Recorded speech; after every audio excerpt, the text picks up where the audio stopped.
Have you ever sat through a presentation where the speaker's voice never changed?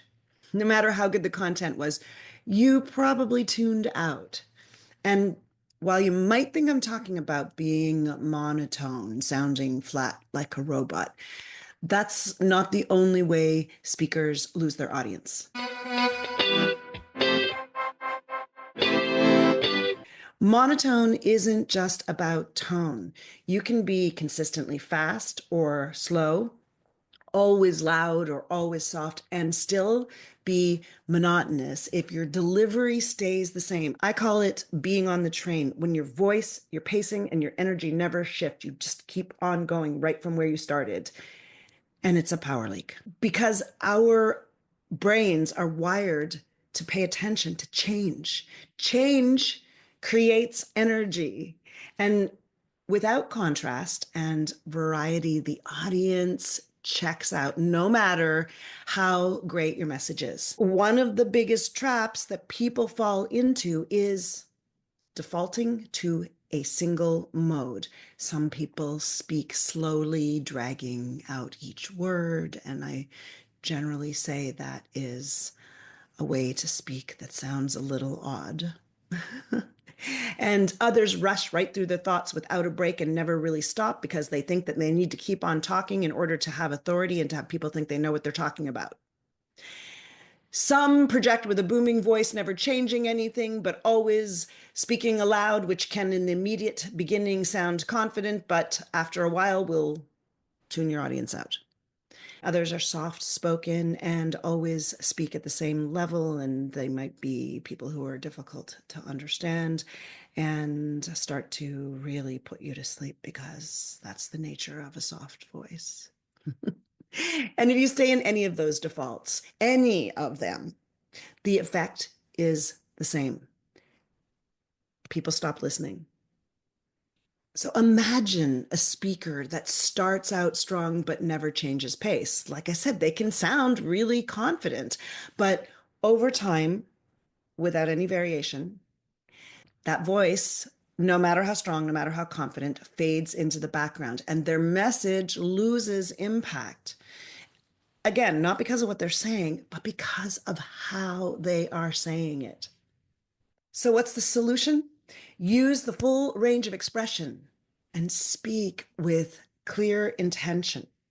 Full spectrum speaking, that means expanding your dynamic range. And this is a way of approaching the dynamic range from an outside in approach, in a technical way to become more engaging. It's about training your voice to use volume from quiet to loud, using contrast and everything in between to emphasize key moments. Now, I'm exaggerating a little bit, so if you're thinking this isn't seeming very natural, that's because I'm wanting to make a point and give an illustration. You can also use pacing, sometimes speeding up to create urgency and slowing down to let ideas land. There's tone. Do we speak with warmth or authority or excitement or curiosity in ways that match our message? And then we can use our energy. We've talked a lot about energy in the first couple of sessions, which you can go back to in the playlist, which will be at the end of the video. You can avoid a single predictable rhythm by bringing in variety. So now I want you to take a moment and you can turn off the video and then come back. And I want you to pick a sentence from a presentation or from a book if you don't have a presentation you're working on. And first, I want you to say it without variation. Same volume, same tone, no contrast, and see how it feels. Now, I want you to add contrast. Slow down for the most important words. Not like slow down, but articulate and emphasize the most important words. And then drop your voice at the end for impact, what I call landing the period. So the thought is clear. And then pause before the punchline. So turn off the video, go give those two different types of presenting and communicating and speaking this sentence a try and see how it feels.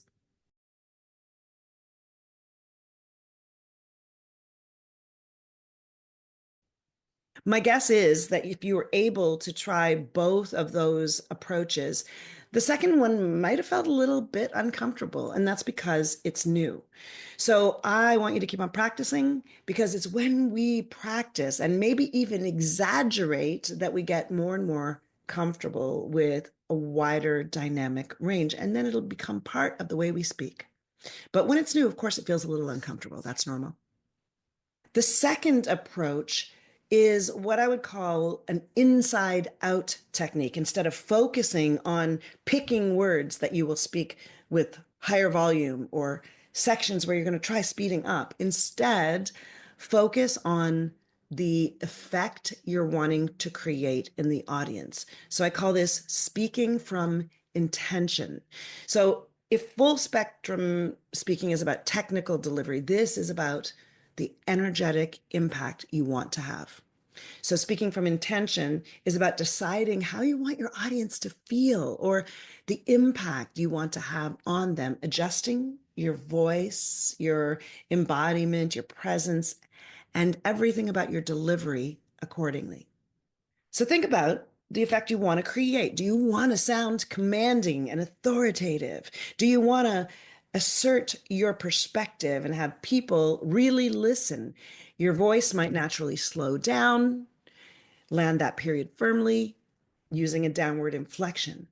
But if you want your voice to sound warm and your intention is to invite people in to connect, you might use more vocal variation, a little bit more like music, so that it has a mixture of softness and a little more expressiveness, and sometimes maybe even an open ended tone to invite people to be a part of. Do you want to build excitement? If so, your pacing might pick up, your voice will have more lift, and your energy will be more dynamic. And this aligns with what I sometimes teach around masculine and feminine speaking energetics.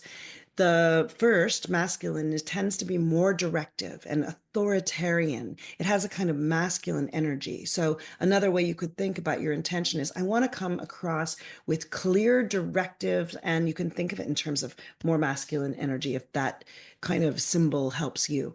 But generally, it's clear, it's structured, it's generally quite concise, and there's a firm delivery. Whereas a feminine speaking energetic tends to be more expressive. There's a sense of desire for a relationship and connection. And a lot of times it's more dynamic, more emotionally engaging, and often fluid. But rather than thinking about any of these approaches as a fixed style, think of it as a toolkit. My friend, a fellow speaking coach, Lee Duvall, talks about the fact that you can do shifts in between the way you're speaking, so that in one moment you might be intending to create connection, but the next challenge, and that can change how you're speaking.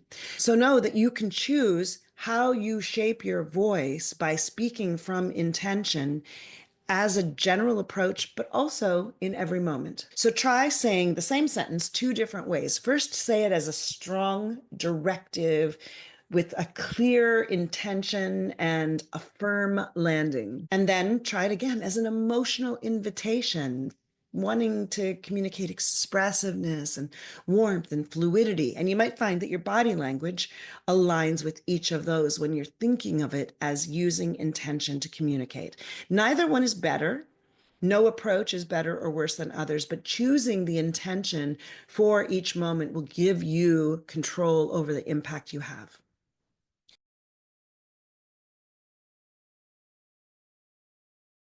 So if you want to be an engaging speaker, you don't need to perform.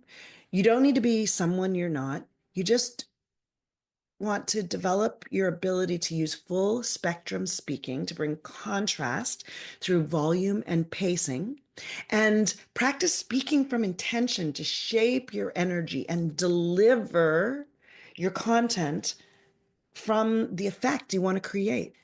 This session is part of my Magnetic Speaking Skills series. And if you want real time coaching on these techniques, then I'm a Cherwell pro host, and you can join me live on Thursday mornings at 9 a.m. through April. You'll find the link in the description. And if you're looking for more ways to effectively communicate in business, in life, and in relationships, then don't forget to subscribe and follow so you don't miss session 5 or any of my other videos. Next week, we'll be talking about speaking with power and clarity, and we're going to dive into eliminating weak speech patterns so you can communicate with more confidence and more authority. And in the meantime, here's a video you might like, and this is my communication and speaking skills playlist, and I'll see you in the next session.